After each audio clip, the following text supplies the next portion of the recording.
Prezados amigos, sejam bem-vindos a mais uma aula de história nesse nosso canal do YouTube. Hoje nós vamos falar um pouco sobre a história do Brasil. Gostaria de comentar com vocês os principais eventos que transcorreram durante o período da regência no período imperial brasileiro. Então, o período da regência aqui no Brasil ele se estende de 1831, quando Dom Pedro I abdica do trono, no 7 de abril, até 1840, quando acontece o chamado golpe da maioridade, e Dom Pedro II, ainda com 14 anos, é declarado pelo parlamento como sendo maior de idade e capaz de assumir as funções de governo. Durante este período regencial, o principal problema que se colocou para o governo brasileiro foi o problema de encontrar um ponto de equilíbrio entre a centralização do governo e a concessão de poderes de autogoverno para as comunidades locais. Então, o grande debate que se travou durante o período da regência e o principal ponto de conflito entre o governo central e os governos locais foi o problema da centralização e da descentralização. Todos aqueles que são meus alunos conhecem o que eu sempre falo a respeito da tradição que houve tanto na Europa quanto nos Estados Unidos. Na Europa, desde a Idade Média, e nos Estados Unidos, desde a formação do país, uma forte tradição de autogoverno das comunidades locais. Em contrapartida, no Brasil, nós tivemos a formação de um sistema político que se deu a partir do centro e não a partir dos governos locais. Os governos locais, eles sempre estiveram, portanto, submetidos às decisões tomadas na capital. Agora, quando começa no Brasil o período regencial, os regentes eles vão tentar também, de certo modo, influenciados pela experiência que eles veem nos Estados Unidos e pela experiência que eles veem, e sobretudo na Europa, na França, que tinha acabado de fazer uma revolução, a Revolução de 1831, esses governos regenciais eles vão tentar, de certo modo, descentralizar um pouco do poder político que se detinha nas mãos do imperador durante o primeiro reinado. Esta tentativa de descentralização, nós vamos ver que ela não será bem sucedida no período regencial. Por quê? Porque as comunidades locais elas vão acabar não se satisfazendo com as concessões feitas pelo governo central, as concessões de autogoverno feitas pelo poder central, e vão surgir em vários locais do país diversas revoltas. Portanto, o ponto mais delicado, o ponto central que deve ser examinado por nós a respeito do período da regência são as revoltas que ocorrem em vários pontos do país, em vários cantos do Brasil, durante esse período regencial. Muito bem. Então, vamos fazer aqui uma breve divisão cronológica do período regencial. De 1831 até 1835, o Brasil foi governado por 3 regentes. Foi o período da chamada Regência Trina. E de 1835 até 1840 foi governado apenas por um regente. Então foi o período da chamada Regência Una. O período da Regência Una, de 1835 até 1840, teve 2 regentes. O primeiro deles foi o padre Diogo Antônio Feijó, que governou de 1835 até 1837. E o segundo foi Pedro de Araújo Lima, futuro Marquês de Olinda, que governou de 1837 até 1840, quando ele mesmo e os futuros membros do Partido Conservador articularam o chamado golpe da maioridade. Muito bem. Então, no período da vamos dar uma breve examinada no período da Regência Una. Ou melhor, perdão, no período da Regência Trina, de 1831 até 1835. No período da Regência Trina, o principal fato que nós devemos estudar, que nós devemos ter em mente, é a promulgação de uma lei chamada Ato Adicional. Essa lei, esse ato adicional, se acrescentou à Constituição que estava em vigor naquela época, a Constituição de 1824. E o que foi o ato adicional? Foi uma lei que, resumidamente, descentralizou alguns elementos do poder que se concentravam nas mãos do governo central no Rio de Janeiro. Então, o ato adicional, por exemplo, ele permite que as províncias, naquele tempo o Brasil não tinha estados, o Brasil tinha províncias, né? Havia a província de São Paulo, a província do Pará, a província do Rio Grande do Sul e assim por diante. O ato adicional permite que as províncias organizem assembleias provinciais. O ato adicional também permite que os governos provinciais, que essas assembleias provinciais, nomeassem funcionários públicos e também tivessem uma certa autonomia orçamentária. O que é ter uma autonomia orçamentária? É decretar gastos e impostos para suprir esses gastos que o governo local ele precisa fazer. Então, antes do ato adicional, praticamente todo o orçamento das províncias ele era determinado e decidido pelo governo central no Rio de Janeiro. Então, a partir do ato adicional de 1834, os governos locais eles ganham uma maior flexibilidade para lançar novas despesas, para contratar funcionários públicos e para lançar novas despesas e lançar novos impostos. Também em 1834, o Brasil ele redige e promulga, o governo brasileiro redige e promulga um código de processo penal, um código de processo criminal. Então, nós sabemos, quem estuda direito sabe, que todos os ramos do direito, eles têm uma parte do direito que a gente chama de direito material e tem uma outra parte do direito que se chama direito processual. Então, para que serve o direito material? O direito material ele serve para determinar os direitos e os deveres. Por exemplo, quando eu compro um objeto, quando eu compro um livro, o vendedor ele tem a obrigação de me entregar este livro. Agora, se ele não me entrega este livro, né, que é um direito que eu adquiri pela compra, pelo contrato de compra e venda, eu posso e eu devo recorrer ao poder do Estado para que o poder do Estado mande o vendedor entregar este livro, certo? Então, o direito que eu adquiro ao celebrar um contrato de compra e venda é um direito que a gente chama de direito material. Agora, o procedimento que eu vou ter que empregar para fazer com que o Estado faça valer esse direito, ele é determinado pelo que a gente chama de direito processual. Quer dizer, eu vou abrir um processo contra o vendedor para ele me entregar aquilo que é meu, certo? Então, como vai ser esse processo é algo que vai ser determinado pelo direito processual. Entendem? Então, essa é a diferença entre direito material e direito processual. Esse exemplo que eu dei para vocês é um exemplo no campo civil. Agora, também existe o direito material e o direito processual no campo penal.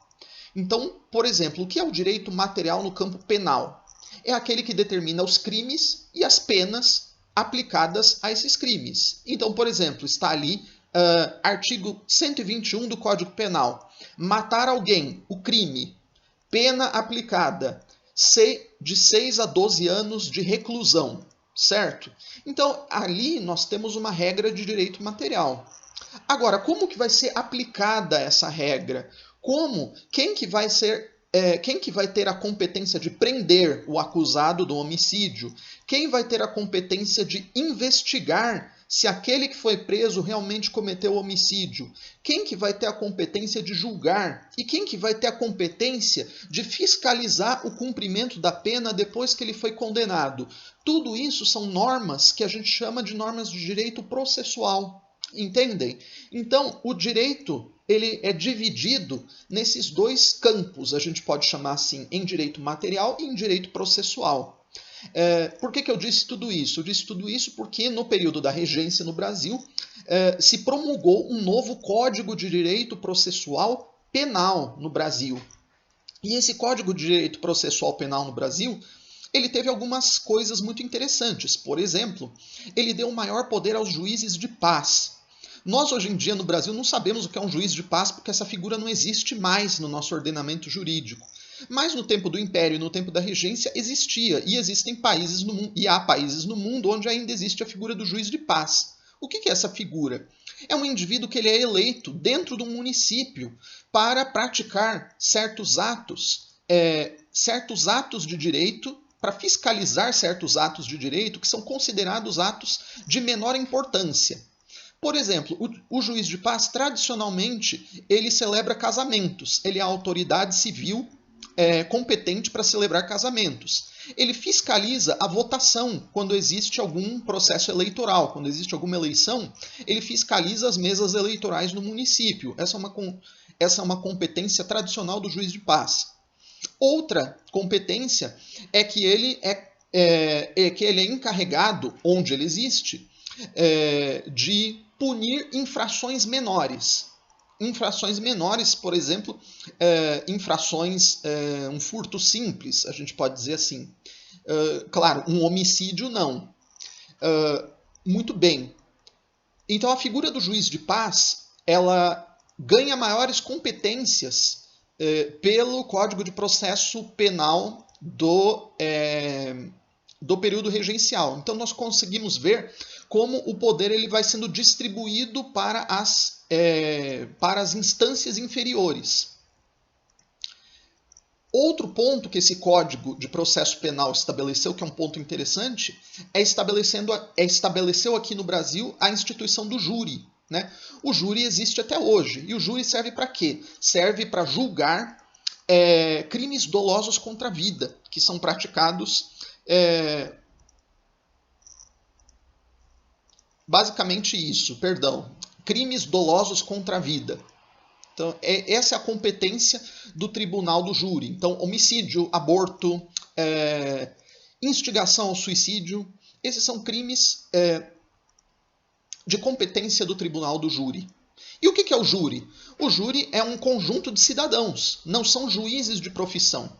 Então, esse conjunto de cidadãos, que são, nós podemos chamar assim de pares daquele que está sendo acusado, vai avaliar se as provas são convincentes, são conclusivas, e vai votar para ver se condena ou se não condena a pessoa, não é? A pessoa que está sendo acusada do crime doloso contra a vida. Então, essa instituição do júri ela é clássica no direito anglo-saxão, na Inglaterra e nos Estados Unidos, certo?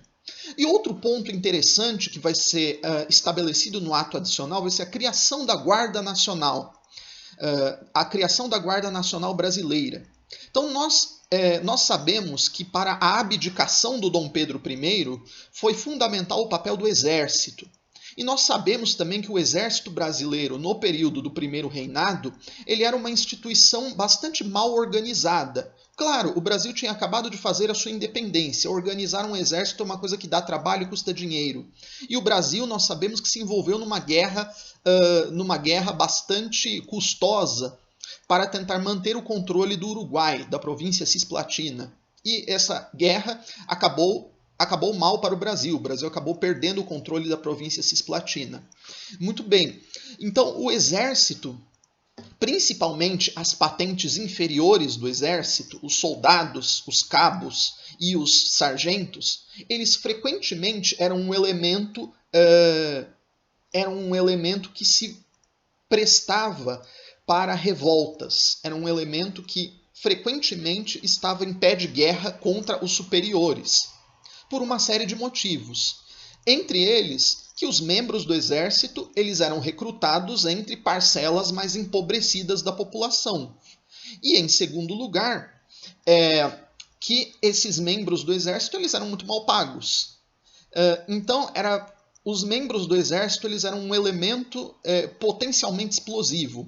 A Guarda Nacional ela é criada no Brasil, então, para fazer um contrapeso ao exército. Quem deveria ser recrutado pela Guarda Nacional? Aqueles aptos a votar. na idade de 21 até 60 anos. E esse alistamento deveria ser feito nos municípios, deveria ser feito nas cidades. Então, a Guarda Nacional, ela contaria com aqueles que eram capazes de votar. E nós sabemos que no tempo do Império o voto era censitário.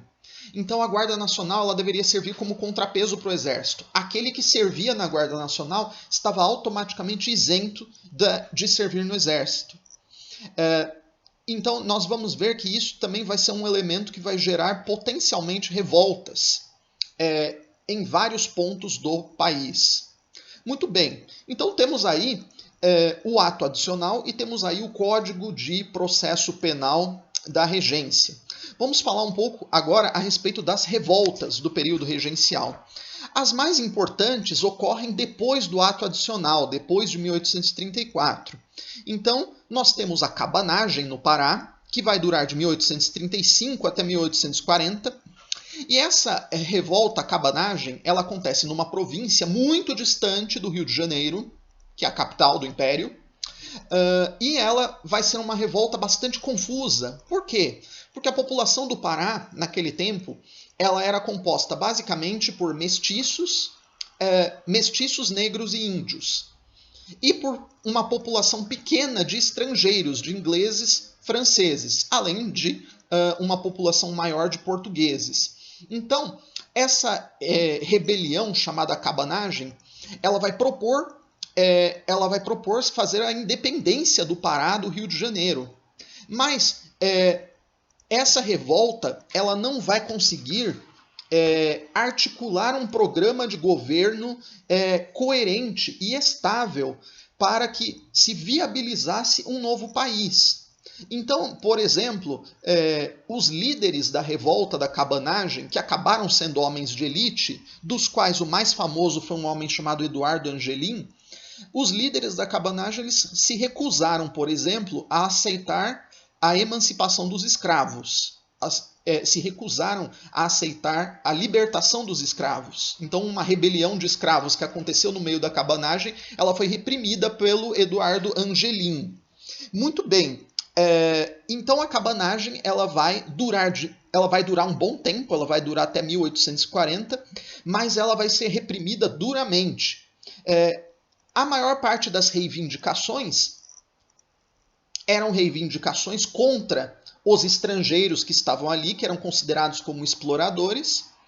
Eram reivindicações contra a maçonaria, que nós sabemos que era muito influente e muito importante nos governos regenciais. E desde o tempo da independência do Brasil, nós sabemos que os membros das classes altas e das classes governantes do Brasil eram predominantemente membros da maçonaria. Então, era uma rebelião contra os estrangeiros, contra a maçonaria, a favor da Constituição e a favor do Dom Pedro II, que não tinha ainda assumido o trono.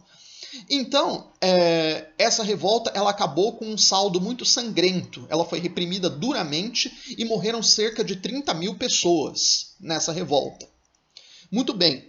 Outra revolta importante foi a Sabinada, na Bahia. A Sabinada que durou de 1837 a 1838. Esse nome Sabinada se deveu a um de seus líderes chamado Sabino Barroso. A Sabinada ela conta também com participação tanto de camadas da classe média quanto de alguns escravos. E ela também não tinha reivindicações muito claras, mas ela propunha, por exemplo, a libertação daqueles escravos que tivessem participado da Revolução, mas não a libertação generalizada de todos os escravos. Ela também vai ser reprimida, e ela não vai ter uma duração muito longa, como teve a cabanagem. Outra revolta que geralmente é cobrada nos vestibulares é uma revolta de escravos que aconteceu na cidade de Salvador em 1835, chamada Revolta dos Malês. Os malês eram escravos de religião predominantemente muçulmana. E os escravos de religião predominantemente muçulmana, eles tinham uma coesão grupal maior do que os outros escravos. Isso é compreensível. Por quê? Porque os escravos que iam compor, por exemplo, a força de trabalho de uma fazenda, eles geralmente eram de grupos étnicos e linguísticos diferentes. Então se tornava muito difícil formar uma coesão grupal para que eles fizessem uma revolta significativa. Agora, os malês eles tinham essa coesão grupal porque ela era dada pela religião muçulmana. A maior parte dos malês eles eram negros que tinham vindo da África e de religião muçulmana. Essa revolta dura apenas um dia. Eles vão se revoltar na cidade de Salvador, eles vão colocar a cidade em pé de guerra, mas serão duramente reprimidos. Essa revolta é importante por quê? Porque foi uma revolta de escravos. Ela foi uma revolta exclusivamente de escravos, enquanto as outras foram ou revoltas de classe média ou revoltas de elite. Agora, passando para o outro lado do espectro das revoltas, temos a Guerra dos Farrapos, no Rio Grande do Sul, que foi uma revolta de elite. A Guerra dos Farrapos ela vai ser a revolta de duração mais longa, né? Ela vai durar de 1835 até 1845, quer dizer, até o período em que o Dom Pedro II já era imperador. E a Guerra dos Farrapos, os farrapos eles recebem este nome porque os soldados que lutavam nessa guerra, eles se vestiam de maneira, nós podemos chamar assim, esfarrapadas. Eles eram maltrapilhos, mal vestidos. Mas os líderes dessa revolta não eram nada esfarrapados e nada maltrapilhos. Os líderes dessa revolta eram estancieiros gaúchos, da fronteira do Brasil com o Uruguai. E esses estancieiros, eles tinham um tipo de organização social bastante sui generis, bastante própria deles. Então eles eram donos de propriedades de terra, eram criadores de gado, possuíam vínculos muito fortes com pessoas e com proprietários de terra do outro lado da fronteira, quer dizer, do Uruguai. Então os rebanhos brasileiros, eles circulavam muito do Brasil para o Uruguai, do Uruguai para o Brasil. Os membros das famílias daqui faziam alianças e casamentos com membros da família do outro lado da fronteira. Então havia essa maleabilidade da fronteira Brasil-Uruguai. E esses estancieiros eles achavam que o governo central, no Rio de Janeiro, cobrava impostos muito altos sobre eles. E, portanto, eles exigiam uma redução desses impostos. Mais ainda, os estancieiros gaúchos, eles tinham uma tradição de organizar em torno de si forças militares, comandadas por eles mesmos.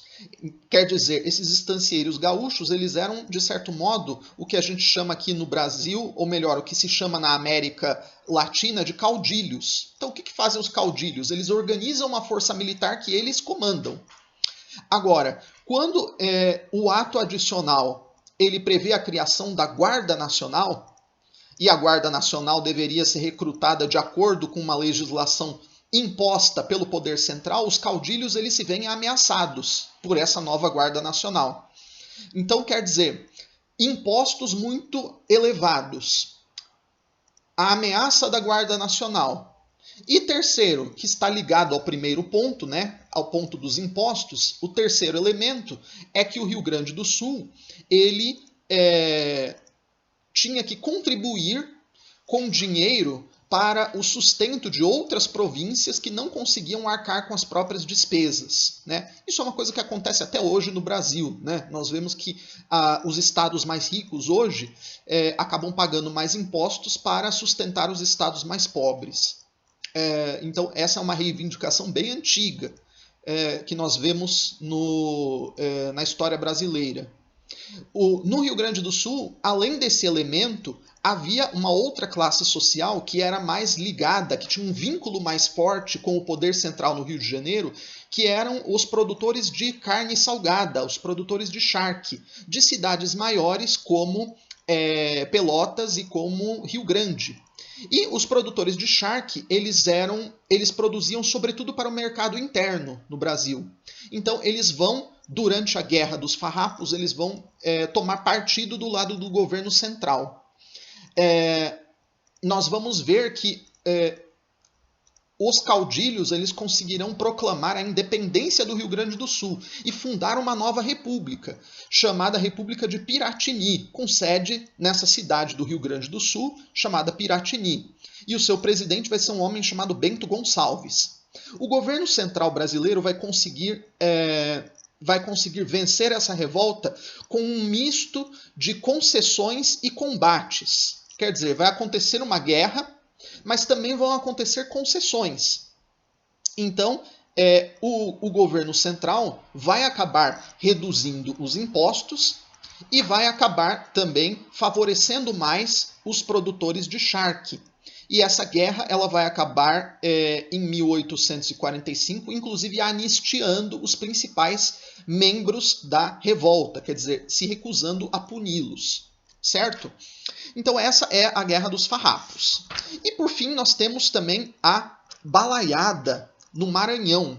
A Balaiada aconteceu de 1838 até 1840.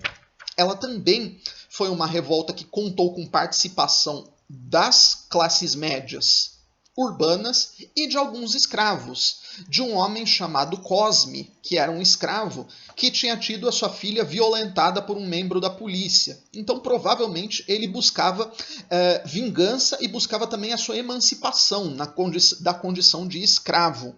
E esse nome balaiada ele tem a ver com a fabricação de balaios, que era feita por trabalhadores ali da região do Maranhão. Esta revolta também não tinha reivindicações muito claras, né? Então essa revolta defendia, por exemplo, a liberdade de maneira vaga, defendia a religião católica, defendia a Constituição, defendia Dom Pedro II. Então, quer dizer, os manifestos que esses revoltosos emitiram, os poucos manifestos que eles emitiram, eram com reivindicações muito vagas. E ela acabou sendo reprimida, tendo como comandante dessa repressão o famoso Luiz Alves de Lima e Silva, futuro Duque de Caxias, né, que depois dessa guerra, né, ele acaba recebendo o título de Barão de Caxias. Muito bem, então essas são as principais revoltas do período regencial. Falando um pouquinho agora da política desse período, nós já mencionamos que ela é dividida em dois períodos, né? O período da Regência Trina, de 1831 até 1835, o período da Regência Una, de 1835 até 1840. Então, falar rapidamente para vocês dos grupos políticos que se digladiaram, ou melhor, que se combateram uns aos outros durante o período da regência. Então, no período da regência, nós tínhamos, por um lado, os restauradores, que queriam a volta do Dom Pedro I ao trono. Os restauradores eram predominantemente portugueses, membros da burocracia, do exército e comerciantes. Nós temos os liberais moderados, que eram um grupo composto por proprietários rurais de áreas mais tradicionais, como o Nordeste, como Bahia, Pernambuco e também o Rio de Janeiro. Esses membros também contavam com elementos da burocracia, altos funcionários públicos e alguns padres. Mas a sociedade, que nós podemos dizer assim, unificadora desse grupo, era a maçonaria. Então, no período imperial brasileiro, nós temos muitos padres maçons. Então, a maçonaria ela vai dar a coesão para esse grupo dos liberais moderados. E nós temos também os republicanos exaltados. Os republicanos exaltados, eles defendiam o federalismo, como existia nos Estados Unidos. Defendiam que o poder ele fosse exercido no nível local, que aquelas concessões que são feitas para o poder local, elas sejam ainda maiores. E nós vamos ver que na regência, quem vai acabar dominando o poder político vai ser o grupo dos liberais moderados. Mas os exaltados também terão uma importância menor, mas nós vamos ver que, por exemplo, o ato adicional ele vai ser uma concessão de maior poder para os governos locais. Então, esse debate que se travava entre centralização e descentralização, ele sempre tem o seu correspondente político no movimento dos exaltados. Muito bem, e ao final desse período, quem vai acabar ganhando a dominação política vai ser o grupo dos liberais moderados.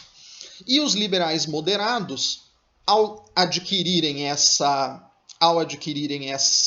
predominância, eles vão, no final do período da regência, se dividir nos dois partidos que, durante o período do Segundo Reinado, vão disputar o governo no Brasil, que é o Partido Liberal e o Partido Conservador, certo? Então, o Partido Conservador, ele vai ter aqueles elementos que vão defender mais a centralização do poder, ao passo que o Partido Liberal, isso já no Segundo Reinado, vai ter aqueles elementos que vai defender uma maior descentralização. Mas ambos os partidos eles vão aceitar a mediação do governo central a partir da posse efetiva de Dom Pedro II, em 1840, com o golpe da maioridade. Certo? Então esses são alguns elementos que eu queria passar para vocês a respeito do período regencial. Espero que tenham gostado e aproveitado. E qualquer coisa, qualquer dúvida, me escrevam. Muito obrigado e até a próxima.